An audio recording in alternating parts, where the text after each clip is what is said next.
Hi guys, I'm back again today with another reaction video, and today we're reacting to Casually Explained America. So we're gonna see how this is gonna turn out because I'm excited for an explanation to America in a casual form. But before we do start, don't forget to subscribe if you haven't already. Click that bell button to get notified whenever I do upload a video. Anyways guys, let's check this out. Sponsored by ExpressVPN. Of course. Now, America is known as the land of the free and home of the brave, and while land remains very expensive and most millennials and Gen Z are too anxious to answer phone calls, it's still nevertheless a pretty good start. Why is that a thing though? Like, yeah, I'm not a Gen. I don't even know. But I don't like answering the phones. I don't know why. I don't know why. That's so weird. Like, I feel like maybe because in my head I've already like put in my head that if somebody is calling you, it's emergency or it's like the bills. So I'm like, nah, I don't want to deal with this right now. Slogan. One thing that's rarely considered by Americans, however, is that there are other countries in the world besides America. For example, the other day I saw a nice picture on Reddit where someone was like, "Everyone loved my homegrown tomato salad at our wedding reception." And one comment was like, "You shouldn't be having a wedding reception with dozens of people right now. That is completely irresponsible." And they had a bunch of upvotes.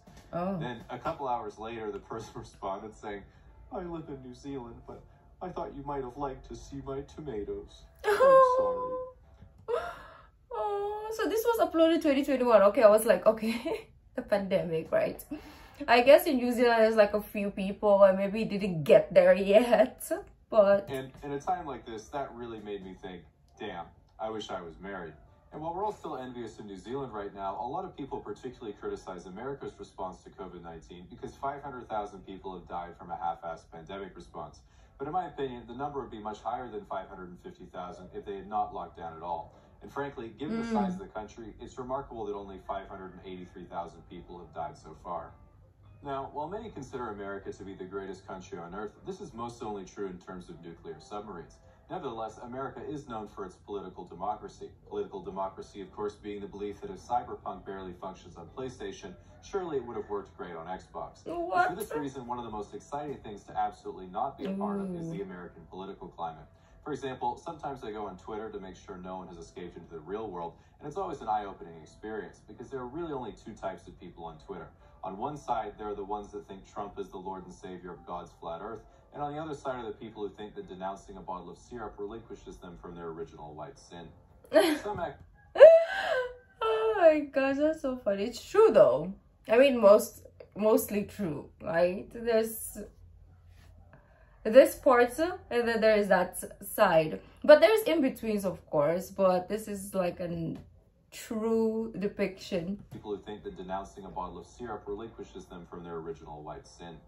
Some academics have suggested this kind of division could lead to a civil war, but in my opinion, as someone who grew up with Xbox Live and a microphone, it's sounding a lot more like a Halo 3 lobby than Fort Sumter 1861. For starters, if there is some type of conflict, it's already a no-brainer who would win. One side collects military-grade firearms as a hobby, and the other side thinks mental illnesses are Poke badges. Yeah, we already know who's gonna win, right? Because there's no defense in the other side. It's just... Second of all, if you get a kid from California to march to the Deep South, when he sees 3 bedrooms in a yard for $100K, you can be pretty sure he'll be welding trailers, driving a lifted F-150, and banging Joe Exotic real quick. It seems to me if you chop off the two political extremes, basically everyone just wants a good life. But the lives of city-dwelling and rural Americans are so different, of course they're never going to understand each other's perspectives. It's the same story back during the actual Civil War. Even though they were fighting, both the North and the South were ultimately saying the same thing. Black people should be free. Now, one of the craziest things about America is that your drinking age is 21, as opposed to Canada where it's 18 or 19, or Europe when it's whenever you have the balls. Same here. Whenever you have the balls over here, like you can start drinking at 10, 50. It's up to you, basically. Like nobody's gonna be like, yo, stop drinking. The only way that you get like stopped from buying a drink at a young age is when you do it like in a convenience store or at the mall. But if you do it in those small neighborhood stores, nobody will care, because they're gonna be like, they either will sell it to you without even questioning you, or they will ask you, is this yours? And then you can just be like, nah, it's for my brother, father, mother, sister, whatever. And they will be like, okay, here you go. But anyways, yeah, I don't know, like, I live in this country, Philippines. I live in this country, and I don't even know if there is a legal drinking age. I think it might be 18, if I'm not mistaken. Or younger. Or I don't even know what's the legal drinking age. Welcome to my life.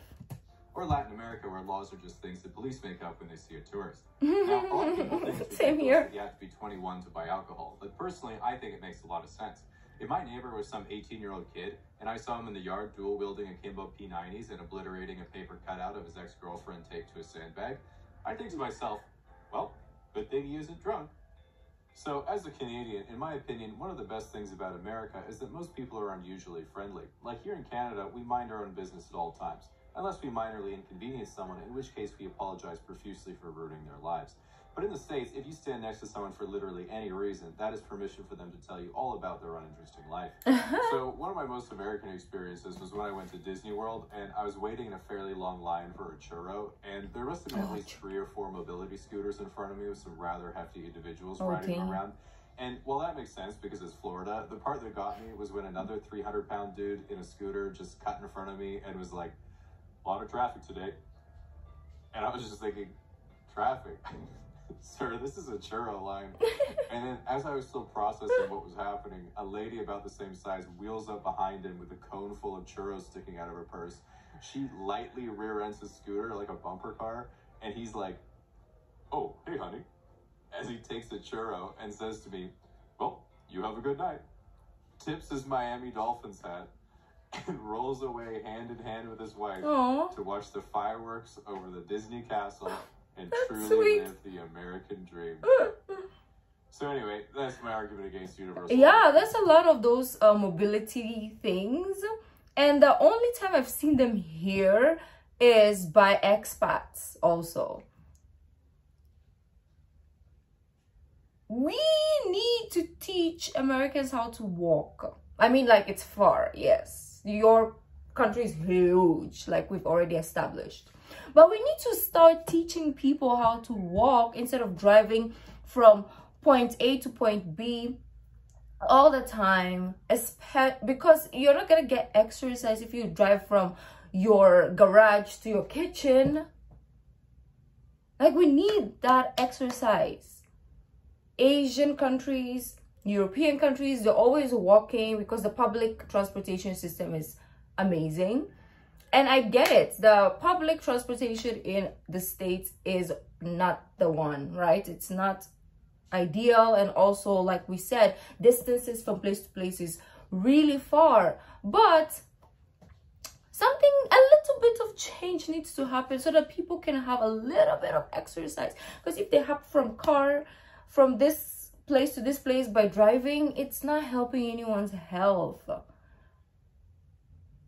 You're just gonna see people in this mobility thing at theme parks, and it's not gonna be fun anymore. Only kids are gonna walk around, and there's gonna be like parents driving around and causing traffic, and I don't even know what I'm saying. But let me know what you guys think, because that is interesting. You don't rarely see people on those I don't know what it's called here, unless it's expats or really old people that can't walk. So those are the only times I've seen them. Let me know. The American dream. So anyway, that's my argument against universal healthcare.